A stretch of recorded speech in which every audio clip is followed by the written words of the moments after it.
හරි අනිවාර්යයෙන් රුබුන්.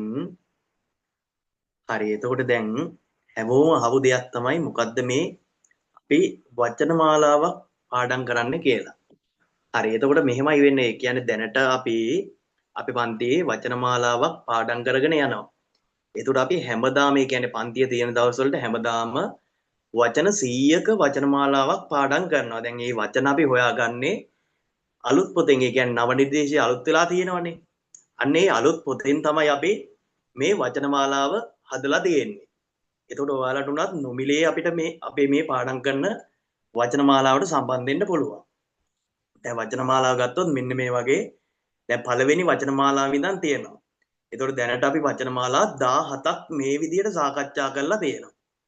එතකොට ඒ 17ත් ගන්න පුළුවන් ඔයාලට.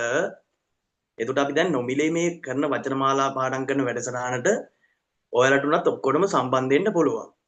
එතකොට දැන් සම්බන්ධ වෙනවා නම් මේකට අපි පහලින් දාලා තියෙනවා group link එකක්. ඒකට ඇඩ් වෙලා සම්බන්ධ වෙන්න පුළුවන්. දැන් රෙකෝඩින් උත් දෙනවා. එතකොට YouTube එකේ ඕන කාලයක් අපිට මේ රෙකෝඩින් එක බලන්නත් පුළුවන්. එතකොට ඔයාලා live සම්බන්ධ වෙලා, ඒ කියන්නේ Zoom link එකක් දැම්මහම live සම්බන්ධ වෙලා මේ වචන වලට තේරුම දැනගන්න පුළුවන්. ඒ කියන්නේ දැන් මම වචනේ කියනවා, ඔයාලා තමයි තේරුම කියන්න ඕන. එතකොට දැන් මෙහෙම හැමදාම වචන මාලාවක් අපි පාඩම් කරනවා කියන්නේ නිකම්ම අපිට දන්නේ නැතුවම වචන සෑහෙන දුරට ඉගෙන ගන්න පුළුවන්.